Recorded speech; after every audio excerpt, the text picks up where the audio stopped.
Hai teman, selamat datang di channel Sekate New. Jangan lupa pada teman-teman untuk like, komen, dan subscribe supaya tidak ketinggalan update dari channel ini. Mimin ucapkan terima kasih. Selamat menyaksikan. Sandiwara bangkrut sang direktur ke istri. Bab 28. Setelah upaya percobaan pembunuhan dilakukan oleh Naya dan ibunya Nelly. Mereka pun dilaporkan ke pihak polisi dan akhirnya dipenjara. Kasihan ya Naya dan Tante Nelly. Mereka pasti tersiksa hidup di penjara. Celutukan Mairo membuat Adrian menoleh cepat ke arahnya. Kamu masih kasihan pada orang yang sudah hampir membunuhmu, Mai? Biarkan saja mereka belajar dari kesalahan yang diperbuat. Tapi kan baru percobaan, Mas. Toh aku masih hidup. Nada ucapan Mairo terdengar sendu. Gak tega aja lihat Naya harus dipenjara. Apalagi waktu itu dia sudah memohon-mohon minta maaf supaya gak dipenjara, imbuhnya. Mendengar jawaban Mairo, Adrian justru tertawa lepas. Apa yang istrinya ucapkan itu seolah mengingatkan dirinya yang sempat beberapa kali tertipu oleh sifat buruk Naya di balik wajahnya yang memelas. Aku hanya meminta polisi menahan mereka dalam waktu sebulan, Mai. Gak sampai bertahun-tahun kok. Minimal sampai kita menjauh dari mereka dan keberadaan kita gak bakalan mereka ketahui. Barulah kita aman. Selang 1 jam kemudian, mobil sedan putih milik Adrian akhirnya mendarat mulus di depan sebuah halaman rumah besar. Nampak di sana sudah ada penghuninya, lebih tepatnya penjaga rumah atau satpam pribadi Adrian. Ini rumah siapa, Mas? Tanya Mairo setelah turun dari mobil. Dipandanginya rumah bak istana itu dari bawah hingga lantai 2 di atas sana. Lalu pandangannya mengedar ke seluruh halaman yang nampak sangat luas. Ini rumah kita, Mai. Kita akan tinggal di sini, sahut Adrian sambil mengeluarkan tas koper dari dalam bagasi. Apa? Lirihnya. Tidak hanya memandangi bangunan rumah bak istana itu dengan segala tanaman hias yang mengelilingi sekitar yang begitu cantik. Mairo bahkan hingga rela berjalan menyusuri halaman samping guna melihat-lihat. Ajakan Adrian untuk masuk pun tak Mairo hiraukan. Ia seakan terhipnotis oleh pemandangan di sana. Sayangnya bukan keindahan yang Mairo rasakan saat ini. Ada sesuatu yang tiba-tiba menusuk dalam rongga dadanya. Halaman dengan berbagai macam bunga ini, lalu balkon di atas sana saat Mairo mendongakkan wajah, dan pintu samping rumah. Semua seolah membawa pikiran kembali pada masa yang menyakitkan beberapa tahun silam. Tapi apakah benar rumah ini? Apakah bangunan ini kenangan buruk dirinya waktu itu? Mairo masih berdiri di teras samping rumah sambil mengedar ke pemandangan sekitar. Selang beberapa detik, tubuhnya bergetar tiba-tiba. Tak kalah sebuah tangan terasa menepuk pundaknya cukup kencang. Rasa terkejut itu membuat Mairo menoleh cepat, memastikan sosok yang datang tiba-tiba di sela ketegangan benaknya saat ini. Antara percaya dan tidak, ketegangan yang memenuhi pikirannya menjadi semakin ketika ia melihat sosok itu setelah berbalik badan. Mas Farel? Maira hanya bisa berucap lirih saat menutup mulut yang kini sudah menganga. Tidak ada yang Mairo rasakan saat ini selain hanya ketakutan yang hebat. Perlahan langkahnya ia mundurkan beberapa kali demi menjauhi sosok pria yang kini mendekati tubuhnya. Laki-laki di masa lalu dengan bayangan mengerikan. Kenapa hadir di saat dirinya akan memulai hidup baru? Kenapa? Saat Mairo terus mundur, pria itu masih mengikuti perlahan dengan tatapan matanya yang tajam. membuat degupan di jantungnya berpacu sangat kencang. Mairo ketakutan, bahkan dengan sangat. Terlebih lagi saat tubuhnya sudah terhenti karena jalan yang buntu tertutup pagar. Mas Farel, tolong, jangan. Kalau aku salah, maafkan aku. Lirihnya di sela-sela isak tangis yang sudah berlangsung sejak tadi. Namun laki-laki itu hanya diam, tidak bersuara sedikit pun. Tubuhnya saja yang tidak berhenti mendekat hingga saling menempel dengan tubuh Mairo. Tak lama, suara bariton pria itu mengudara bersama dengan tangannya yang melekat kencang di pundak Mairo. "Kenapa kamu tinggalkan aku, Mai?" Tanyanya bernada menekan, lalu mulai melekatkan kedua tangan tepat ke leher Mairo. Kemudian menekan keras, hingga menciptakan teriakan keras dari bibir Mairo. "Jangan, Mas, jangan!" teriak Mairo hingga nadanya perlahan mengencang. "Jangan!"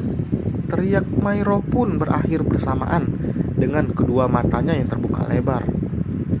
Adrian mematikan mesin mobilnya setelah mendaratkan di parkiran stasiun pengisian bahan bakar minyak tak jauh dari komplek perumahannya. Ini adalah teriakan ketiga kalinya yang Adrian dengar dari istrinya akibat mimpi buruk yang mendatangi dia sejak beberapa hari ini, tepatnya di malam pertama pernikahan. "Mai, kamu gak apa-apa?" Adrian mengambil tisu di dashboard, lalu mengusap dahi penuh keringat Mairo dengan pelan. "Minum ini," titahnya, kemudian seraya menyodorkan botol air utuh dari jok belakang. "Aku gak apa-apa, Mas," sahut Mairo masih dengan napas yang terdengar memburu. Diminumnya lagi air putih dari botol air mineral yang kini sudah tinggal separuh itu. "Kamu mimpi itu lagi?" Mairo mengangguk. "Aku gak tahu, Mas, kenapa dia justru hadir di mimpi setelah aku menikah denganmu, padahal sebelumnya gak pernah sama sekali." "Sudah, Mai, jangan dipikirkan. Mungkin kamu terlalu lelah saja," ucap Adrian menenangkan hati Mairo. "Sorry, nanti kita ke dokter ya. Aku akan buat janji." Tatapan Adrian tidak juga beralih memandangi wajah istrinya yang nampak begitu pucat. Sebagai suami, tentu ia merasa khawatir. "Sudah ya, kita jalan lagi. Sebentar lagi kita sampai," Adrian memberitahu. "Rumah kamu gak seperti istana kan, Mas?" tanya Mairo dengan wajah yang kembali nampak panik. Sontak Adrian tertawa lepas. Di saat wanita lain di luar sana ingin rumahnya seperti istana, Mairo justru terlihat takut. Tapi ia cukup paham yang Mairo tanyakan masih ada hubungannya dengan rasa trauma di masa lalunya. "Enggak, Mai, hanya 2 lantai dengan tipe 120, tapi nggak termasuk istana seperti rumah artis," sahut Adrian yang seketika menciptakan tawa lepas dari bibir Mairo. Wajah pucatnya kini seolah tak lagi tampak. "Kamu bisa aja." Saat mesin mobil telah Adrian nyalakan, kemudi setir pun hampir ia putar. Deringan ponsel di dashboard mobil mengejutkan keduanya. Tiba-tiba, rencana untuk melanjutkan perjalanan Adrian urungkan sejenak. Diambilnya benda pipi berwarna hitam dari tempatnya. Namun tak langsung Adrian jawab. Melihat nomor telepon yang ternyata terpampang di sana tanpa nama, membuatnya ragu untuk menggeser layar. "Coba angkat, Mas, kali penting," saran Mairo, yang bisa saja benar, menghilangkan keraguan dalam hati Adrian seketika. Ia segera menjawab panggilan yang masih berlangsung itu, hingga kemudian terdengar suara seorang wanita di seberang sana. "Mas Adrian, tolong aku, cabut laporan kamu supaya aku dan ibu dibebaskan, Mas. Tolong, aku minta maaf. Aku janji gak akan lakukan hal itu lagi. Kalau kamu ingin aku minta maaf sama Mairo, aku akan langsung lakukan, Mas. Tolong aku, Mas.